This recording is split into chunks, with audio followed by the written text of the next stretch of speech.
जैसे ज़्यादा जो व्यवसाय होते हैं सर, मछली हो गया, लाइफ स्टॉक कोई भी हो गया, उसमें बार बार इन्वेस्ट करना पड़ता है। इसमें कोई इन्वेस्टमेंट नहीं है। इसमें कितना इन्वेस्टमेंट होता है बार बार?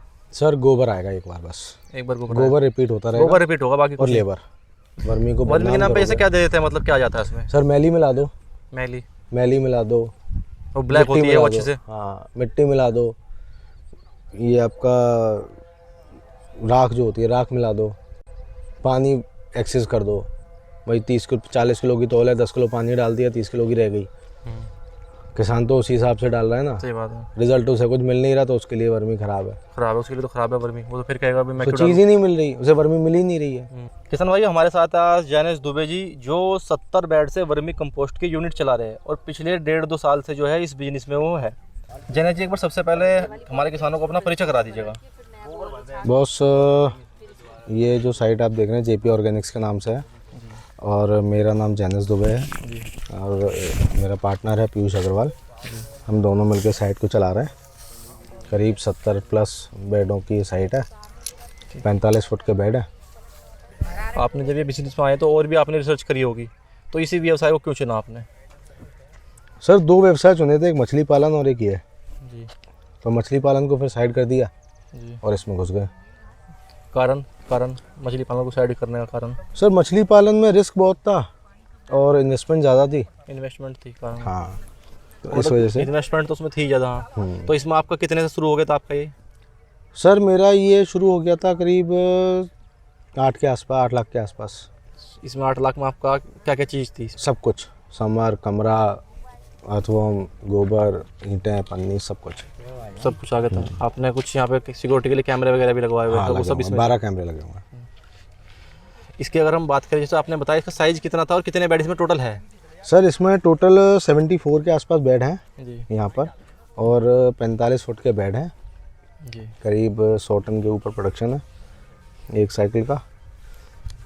100 टन। जैसे मान लिया आपने आज बेड लगाए तो कितने दिन बाद से उनका पैसा आना, माल बिकना शुरू हो जाता है? कितने दिन बाद?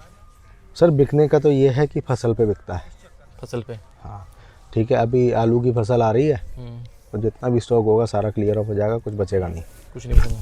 फिर और उसको हो कैसे सकता है लेना ही पड़े। मतलब कितने साल भर में कितने क्रॉप ले रहे, कल्चर ले रहे हो आप इसके? मैं करीब 4 ले रहा हूँ। 4 निकल जाते हैं, यानी 3 महीने का एक हो गया। हाँ 3 महीने में एक हो जाता है। 3 महीने उसके बाद फिर नए बेड शुरू करते हो आप? हाँ, या चैन बना कर रखते हो? नहीं, चैन बनती रहती है, जैसे गोबर खत्म होता जाता है नए बेड बनते जाते हैं। बनते जाते हैं। अभी आपको ऊपर दिखाता हूँ, ऊपर नए बेड बन रहे हैं। ठीक है। आपको जो यहाँ पर केचुआ वर्मी कंपोस्ट आपका बिक रहा है, तो कितने रुपये रेट में बिक रहा है आपका? सर मैं 350 रुपये का 40 किलो का कट्टा बेच रहा हूँ। 40 किलो कट्टा 350 रुपये? हाँ जी। बड़ा पैकिंग छोटा नहीं बेचते? छोटे नहीं बेच रहा, सिर्फ 40 किलो का है। सीधे 40 किलो। तो वो कैसे फिर तो आपको माल इकट्ठा जाता होगा?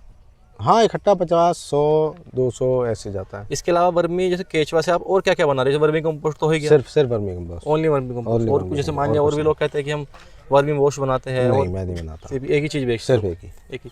जैसे अगर हम बात करें शुरुआत की, तो कोई अगर शुरू करे, छोटे स्तर पर शुरू करे, 1 बीघा 2 बीघा से, तो उसका कितना इन्वेस्टमेंट हो सकता है उसमें? सर इसमें 1 बीघा या 2 बीघे की बात नहीं होती, इसमें बेड्स का कैलकुलेशन होता है। कैलकुलेशन होता है बस। ठीक है, अगर कमर्शियल लेवल पर बात करूँ तो कम से कम 30 बेड लगाने चाहिए। ठीक है, क्योंकि 40%, 35 to 40% इसका वर्मी निकलता है। जितना आप जैसे मान लीजिए हमने 100 टन गोबर डाला तो अप्रॉक्स 35 से 40 टन माल निकलेगा। पहली जो साइकिल होती है वो 4 महीने ले जाती है। 4 महीने? ठीक है, प्रैक्टिकली अगर मैं बात करूँ, कोई कहता है कि 1.5 महीने 2 महीने में साइकिल पूरा हो जाता है, नहीं होता है।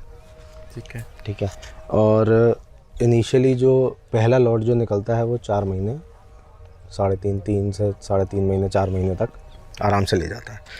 तो आप केचुआ कौन सा इस्तेमाल कर रहे हो? मैं एशिना फटीटा।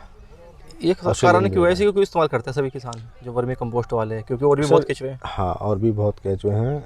ये इसका प्रोडक्शन अच्छा है, इसकी क्वालिटी अच्छी है, और सबसे बड़ी चीज़ ये है कि इसकी रेंज है टेम्परेचर की, वो काफ़ी अच्छी है। -5 से +55, 50 तक ये आराम से सर्वाइव कर जाता है। सर्वाइव कर जाता है? हाँ, प्रोडक्शन भी इसका काफ़ी अच्छा है। जो वर्मी निकलती है उसकी क्वालिटी बहुत अच्छी निकलती है। कई बार आपने देखा होगा जो बेड बनाते हैं उनके ऊपर 3-4 तरह से अलग अलग, जैसे एक तो पुराल की लेयर होगी, कुछ सब्जियों की लेयर कर देते हैं। हाँ, कुछ बेसिकली हमें ढकना चाहिए उसे। ढकना चाहिए। तो मतलब कवर बेस्ट क्या ढकने के लिए बेस्ट क्या है? पराल जी, पराल सबसे अच्छा है, सबसे बढ़िया। ठंडा रहता है, बेड भी ठंडा रहता है, गोबर को पकड़ के रहता है। इसमें आप देखें मैंने साड़ी डाल रखी है बेडों के ऊपर।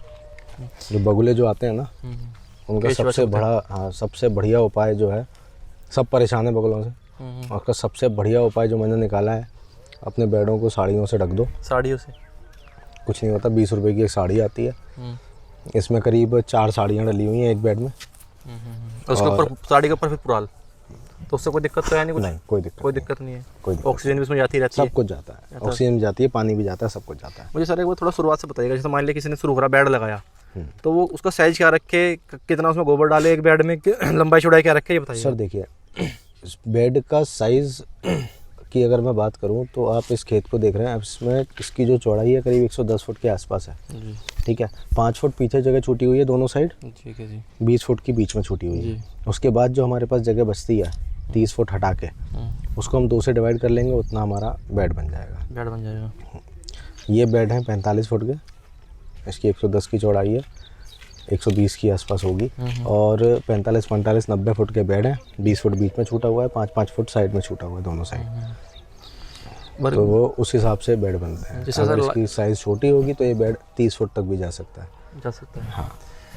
इसका जो आपका माल निकलता है, माल प्रोडक्शन जो आपका निकलता है, उसकी क्वालिटी और कैसे आप मतलब अलग मेंटेन करते हो? क्योंकि सभी बनाते हैं, सब अपने अपनी बताते हैं कि हम ऐसे हमारी क्वालिटी है, तो बेस्ट क्वालिटी कैसे निकल के आती है? सर बेस्ट क्वालिटी केंचुआ अपने आप निकाल के देता है जी।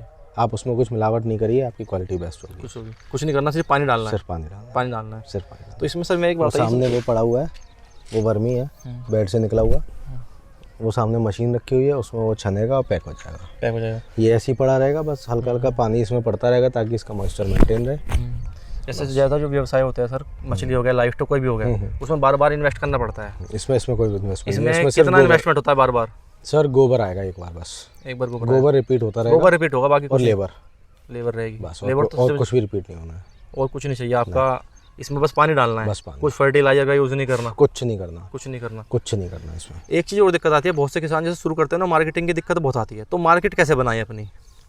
सर मार्केट सबसे बड़ी चीज़ ये है सर, यूरिया डीएपी ने जो हाल कर रखा है ना, जैसे आदमी वेंटिलेटर पे होता है, उसको वेंटिलेटर पे रखे रहो, उसकी सांसें चलती रहती हैं, ज़मीन का वही हाल हो चुका है, ज़मीन वेंटिलेटर पे है। आप यूरिया डीएपी नहीं देंगे, आपकी फसल नहीं होगी, ये सच्चाई है। सही बात है। ठीक है, यूरिया डीएपी मोदी जी, योगी जी सब ख़त्म कर रहे हैं धीरे धीरे। पिछली बार भी बहुत कम सप्लाई हुई थी, और अच्छी चीज़ है ये, जहर खा रहे हैं हम और कुछ नहीं खा रहे हैं। कहने को हम खेत से भी अगर तो बात ये पर एक दिक्कत ये भी है ना, आपने बताया कि बिना यूरिया डीएपी के होता ही नहीं, फसल होगी नहीं होगी। तो कारण क्या हो गया सब? जब सर क्योंकि अब आदमी को प्रोडक्शन चाहिए, तो सर धीरे धीरे वापस उसी 80s और 90s के दौर में आइए ना, तब कैसे होती थी फसल? उसमें मतलब समय लगेगा, फिर 2 साल लगेगा जमीन को रिकवर करने में। नहीं, आप धीरे धीरे डीएपी यूरिया कम करिए, वर्मी कंपोस्ट डालिए। अगर वर्मी कंपोस्ट नहीं मिल रहा है तो कम से कम 2 साल का पुराना गोबर डालिए, कम से कम 2 साल पुराना। मैं ये नहीं कह रहा कि आप वर्मी कंपोस्ट ही डालिए, आप डीएपी अगर 2 कट्टे डाल रहे हैं, उसको 1 कट्टा कर दीजिए, 2 साल पुराना गोबर अगर आपको कहीं से मिल रहा है आप उसको डालिए। धीरे धीरे डीएपी ख़त्म कर दीजिए, आपकी ज़मीन वापस आ जाएगी। आपने बताया था कि भाई 30 बेड से शुरू करना चाहिए, ऐसा मिनिमम जैसे करना है, तो 30 बेड से उसे कितनी कमाई हो जाएगी? अगर 3 महीने का कल्चर मानने हम, 3 महीने में कितना आ जाएगा 30 बेड से? सर देखिए, इस साल कल्चर आपका एक साइकिल में डबल कहीं नहीं जाता, ठीक है, 13 गुना भी हो सकता है। और अगर वर्मी की बात करूं तो फिर वही बात है कि 40%, 35 से 40%। आप बेड बना लो 50 फुट के, गोबर उसमें डालो 1 टन, ठीक है ना, आपका एक एवरेज बेड में 2.5 से 2.5 टन गोबर पड़ता है, और सर्दियों में वो गोबर हो जाता है करीब 3.5 टन 4 टन के आसपास, ठीक है। तो उसका 40% आप निकाल लो, वो आपका प्रोडक्शन है, वो प्रोडक्शन हो जाएगा, वो प्रोडक्शन है, ठीक। और किसान समझ रहा है धीरे धीरे, ऐसी बात नहीं है कि किसान बेवकूफ़ है। हालांकि लोग अभी भी बना रहे हैं, भाई आप प्योर वर्मी दोगे नहीं, और वर्मी के नाम पे कुछ और देख के, और वर्मी को वर्मी के नाम पे ऐसे क्या दे देते हैं, मतलब क्या जाता है इसमें? सर मैली मिला दो, मैली मिला दो, और ब्लैक होती है वो अच्छे से, हाँ, मिट्टी मिला दो, ये आपका राख जो होती है राख मिला दो, पानी एक्सेस कर दो, भाई 40 किलो की तौल है, 10 किलो पानी डाल दिया, 30 किलो की रह गई। किसान तो उसी हिसाब से डाल रहा है ना, सही बात है। रिजल्ट उसे कुछ मिल नहीं रहा तो उसके लिए वर्मी खराब है, उसके लिए तो खराब है वर्मी, वो तो फिर कहेगा मैं तो चीज़ ही नहीं मिल रही, उसे वर्मी मिल ही नहीं रही है। एक चीज़ बता, फिर पहचान क्या होगी, इसलिए हम पहचाने कैसे वर्मी प्योर वर्मी है, कैसे पहचाने उसको?